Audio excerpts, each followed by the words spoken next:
Salam la famille. Lorsqu'un musulman affirme que le Coran est d'origine divine, cette déclaration est souvent perçue, à tort, comme une simple expression de foi. Beaucoup pensent qu'il s'agit là d'une croyance propre aux pratiquants, sans fondement objectif. Mais qu'en est-il lorsque ce sont des spécialistes de haut niveau, des historiens, des chercheurs, des universitaires, parfois même des religieux chrétiens convaincus, qui, sans appartenir à l'islam ni en défendre les principes, reconnaissent malgré tout la préservation unique et inégalée du Coran à travers les siècles. Ces personnes n'ont aucun intérêt personnel à défendre le message du Coran. Au contraire, certains d'entre eux ont même consacré leur vie à étudier l'islam d'un point de vue critique ou extérieur. Et pourtant, ce qu'ils découvrent au fil de leurs recherches dépasse souvent leurs attentes. Malheureusement, plus de 80% d'entre vous qui regardent nos vidéos ne sont pas encore abonnés. Nous vous prions de vous abonner pour nous soutenir afin d'atteindre les 200 000 abonnés. Inch'Allah. William Muir, l'orientaliste écossais qui ne pouvait ignorer la vérité. Commençons par William Muir, un historien écossais du 19e siècle, diplômé de l'université d'Édimbourg, qui a passé une grande partie de sa carrière dans l'administration coloniale britannique en Inde. Il était connu pour ses critiques de l'islam et a longuement étudié la vie du prophète Muhammad, paix sur lui. Malgré ses positions souvent hostiles, même lui a dû admettre quelque chose d'extraordinaire à propos du Coran. Dans son livre The Life of Mehmet, il a dit « Il n'existe probablement aucune autre œuvre qui soit restée pendant 12 siècles avec un texte aussi pur. » Pensez-y un instant. Un homme qui a dédié sa carrière à discréditer l'islam a reconnu que le Coran est différent de tout autre livre de l'histoire. Kenneth Cragg, le prêtre anglican qui admirait la finalité du Coran. Ensuite, parlons de Kenneth Cragg, un théologien anglican britannique du XXe siècle, professeur et auteur influent dans le dialogue islamo-chrétien. Il a enseigné à Oxford, au Moyen-Orient, et fut également évêque de Jérusalem. Bien qu'il ait toujours abordé l'islam depuis une perspective chrétienne, il n'a jamais caché son admiration pour la force et la cohérence du texte coranique. Il a déclaré « Il ne contient aucun élément superflu. La mort du prophète a définitivement clos le livre. » Pour lui, cette clôture signifiait une chose essentielle. Le Coran, une fois révélé, n'a plus jamais été altéré. Il demeure figé dans sa forme originale, comme un message protégé à travers les siècles. Georges-Louis Lebois, le pasteur français qui a reconnu l'unicité du Coran. Maintenant, parlons de Georges-Louis Lebois, un pasteur protestant français du XIXe siècle, connu pour ses écrits sur les religions comparées. Intellectuel ouvert au dialogue interreligieux, il s'est intéressé à la structure et à la transmission des textes sacrés, notamment du Coran. Dans son livre publié en 1887, il a fait une déclaration audacieuse. Le Coran est aujourd'hui le seul livre sacré qui ne présente pas de variante notable. Peut-on imaginer cela? Alors que d'autres textes religieux ont traversé les siècles avec des modifications, suppressions ou ajouts, le Coran, lui, est resté inchangé. Lebois reconnaissait là une singularité remarquable, celle d'un texte transmis avec une rigueur exceptionnelle. Il voyait dans cette stabilité une forme d'authenticité rare dans l'histoire religieuse. Pour lui, le Coran constituait un exemple unique de fidélité au message d'origine. Bosworth Smith, l'historien catholique qui a qualifié le Coran d'unique. Bosworth Smith, un historien catholique britannique du XIXe siècle, était maître de conférences à l'université d'Oxford. Il est surtout connu pour son ouvrage « Muhammad and Muhammadanism », publié en 1874, dans lequel il explore la vie du prophète Muhammad, paix sur lui, et les fondements de l'islam. Bien qu'il ait écrit dans une époque marquée par les préjugés coloniaux et religieux, Smith s'est efforcé d'adopter une approche équilibrée et honnête dans son analyse. Malgré ses réserves initiales, il a dû admettre quelque chose de remarquable à propos du Coran.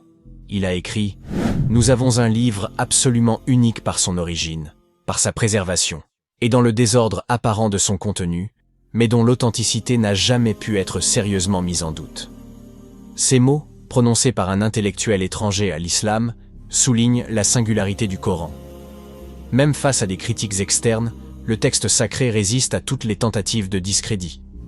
Sa transmission fidèle à travers les siècles reste un phénomène sans équivalent dans l'histoire religieuse. Subhanallah. Philippe Itti, le savant chrétien maronite qui a comparé le Coran à la Genèse. Philippe Itti, un érudit libanais et l'un des plus grands spécialistes des études arabes du XXe siècle, a enseigné à l'université de Princeton et est considéré comme un pionnier dans l'introduction de l'histoire et de la culture arabe dans les universités américaines. Son ouvrage majeur, History of the Arabs, est encore largement reconnu dans les milieux académiques. Il a fait une comparaison intéressante entre les textes religieux. Il a dit « Dans l'ensemble, le texte du Coran tel que nous l'avons aujourd'hui est tel que Muhammad l'a transmis. Comme l'a fait remarquer un érudit sémitique, il existe probablement plus de variations dans la lecture d'un seul chapitre de la Genèse en hébreu qu'il n'y en a dans l'ensemble du Coran. C'est époustouflant. Alors que d'autres écritures ont d'innombrables versions et interprétations, le Coran reste inchangé. Cela reflète une transmission textuelle d'une rigueur exceptionnelle, respectée même par ceux qui ne partagent pas la foi islamique. C'est une preuve vivante de la promesse d'Allah. Subhanallah. John Burton, le professeur qui a conclu que c'est le Mushaf de Muhammad. John Burton, professeur à l'université d'Édimbourg, a passé des années à étudier l'histoire du Coran. Il s'est particulièrement concentré sur la compilation du Mushaf après la mort du prophète paix sur lui. À la fin de ses recherches, il a conclu dans son livre « The Collection of the Quran » ce que nous avons aujourd'hui entre nos mains, c'est le Mushaf de Muhammad. En d'autres termes, le Coran que nous lisons aujourd'hui est exactement le même que celui qui a été compilé à l'époque du prophète paix sur lui. Aucun changement, aucune altération, juste une guidance divine pure. Burton a également souligné que la transmission orale du Coran, pratiquée par les compagnons du prophète paix sur lui, et les générations suivantes, a joué un rôle essentiel dans la préservation de sa pureté. Cette méthode a permis de garantir que le texte reste intact, sans modification ou ajout, depuis sa révélation jusqu'à aujourd'hui. Hamilton A. R. Gibb, l'orientaliste de renom qui a reconnu sa précision. Hamilton A. R. Gibb, l'un des orientalistes les plus respectés du XXe siècle, a écrit « Il semble raisonnablement bien établi qu'aucun changement matériel n'a été introduit et que la forme et le contenu originaux des discours de Muhammad ont été préservés avec une précision scrupuleuse. » Même ceux qui ont étudié l'islam sous un angle académique ne pouvaient nier le soin méticuleux avec lequel le Coran a été préservé. Gibb, professeur à Oxford et auteur de nombreuses œuvres sur la civilisation islamique, a reconnu la rigueur avec laquelle les premiers musulmans ont transmis les paroles révélées. Il a aussi noté que la langue du Coran a joué un rôle central dans la culture islamique, contribuant à l'unité linguistique du monde musulman. Dans ses écrits, Gibb a souvent exprimé son respect pour la tradition intellectuelle islamique et pour la stabilité exceptionnelle du texte coranique au fil des siècles. Adrian Brocket, le chercheur qui a qualifié la transmission du Coran de statique. Adrian Brocket, professeur d'études islamiques, a mis en lumière quelque chose de vraiment remarquable à propos du Coran. Il a dit « La transmission du Coran après la mort de Muhammad a été essentiellement statique, plutôt qu'organique.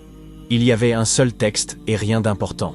Même pas le matériel prétendument abrogé ne pouvait être retiré ni ajouté. Cela signifie que le Coran n'a pas été sujet à l'erreur humaine ou à la manipulation. Il a été préservé exactement tel qu'Allah l'a voulu. » Brocket a également souligné que cette préservation s'est réalisée grâce à la rigueur des premiers musulmans, notamment les hafiz, ceux qui mémorisent le Coran, et à la standardisation du texte sous le calife Uthman ibn Affan. Cette uniformisation a empêché toute divergence de lecture ou d'interprétation. Le processus de mémorisation et de récitation a donc garanti que chaque génération puisse accéder à un texte identique à celui révélé au prophète paix sur lui. Christian Snoek O'Groene, l'orientaliste néerlandais qui a noté l'unité entre les sectes. Christian Snoek O'Groene, un célèbre chercheur néerlandais, a observé quelque chose de magnifique à propos du Coran. Il a dit « Toutes les sectes et tous les partis possèdent le même texte du Coran. Réfléchissez-y. Malgré les différences d'interprétation ou de pratique, chaque musulman, du sunnite au chiite, du soufi au salafiste, lit le même Coran. Cette unité est sans égale dans aucune autre religion. » Snoek O'Groene a également souligné que cette unité témoigne de la préservation divine du texte, malgré les divergences historiques et théologiques entre les différentes écoles de pensée. Le Coran n'a pas subi de modifications au cours des siècles, ce qui renforce son rôle de référence spirituelle commune pour tous les musulmans, indépendamment de leurs écoles de pensée ou de leurs croyances secondaires. Ram Lando, le professeur qui a expliqué sa compilation. Ram Lando, professeur d'études islamiques, a expliqué comment le Coran a été compilé. Il a dit « Il revint au secrétaire de Muhammad, Zayd ibn Thabit, de rassembler ses paroles sous forme de texte. Abu Bakr avait dirigé le travail, puis, après une révision sur ordre de Othman, le Coran a pris sa forme standard et finale, qui nous est parvenue inchangée.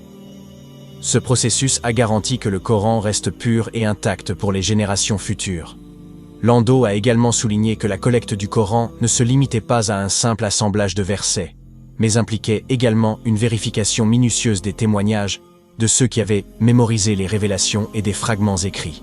Sous le califat d'Abu Bakr, un comité de compagnons a été formé pour compiler le texte à partir de différents supports. Plus tard, sous le califat d'Othman, la version standardisée a été diffusée dans tout l'Empire islamique, assurant l'unité du texte. Ce travail méthodique a joué un rôle essentiel dans la préservation du Coran tel que révélé. Forster F. Arbuthnot, l'orientaliste britannique qui a fait taire les critiques.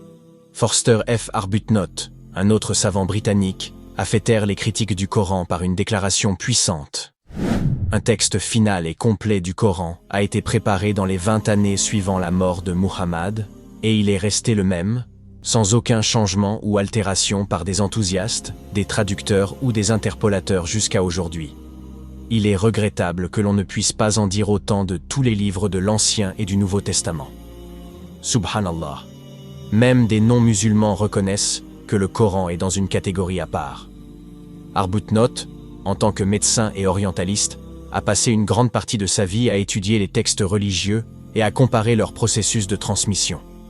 Il a été impressionné par la constance du Coran au fil des siècles, contrairement à d'autres textes religieux qui ont subi des modifications. Arbuthnot a également noté que, contrairement à la Bible, le Coran a été soigneusement préservé grâce à l'effort collectif des premiers musulmans, notamment les compagnons du prophète paix sur lui et les Hafiz.